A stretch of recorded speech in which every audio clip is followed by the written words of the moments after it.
মফস্বলের পাড়াগুলোতে আজও কোথাও কোথাও কখনো কখনো একটা নভেম্বর মাসের বিকেল হয়, যে বিকেলে কিচ্ছুটি আর আগের মতো থাকে না।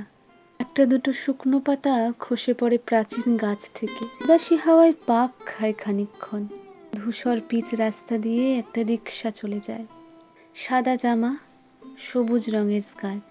ভালো করে তাকানোর আগেই মিলিয়ে যায় গলির শেষ প্রান্ত ছাড়িয়ে আরও দূরে। মেয়েটিকে ডেকে একটিবার কথা বলার মতো সাহস ছেলেটি পায় না কিছুতেই। একটা ছেঁড়া ঘুড়ি এ আকাশ থেকে সে আকাশ ঘুরে পাশের বাড়ির চিল ছাদে এসে পড়ে। কতদিন হয়ে গেল সেই বাড়িতে থাকে না কেউই। একটা শালিক পাখি উড়ে বেড়ায় ইতস্তত। তাকে দেখে ফেললে তক্ষুনি আরেকটা শালিক পাখি খোঁজে বোকা মানুষের দল। কেউ কেউ পেয়ে যায়, কেউ অনেক খুঁজেও পায় না। সন্ধ্যের মুখে অল্প অল্প কুয়াশা পড়ে চারদিকে। ভাঙা রেডিওতে এফএম স্টেশন বদলে যায় প্রতিবার। প্রতি প্রজন্মে বদলে যায় প্রেমের গানের সুর। শুধু কিছু মন খারাপ থেকে যায় একই রকম, হুবহু।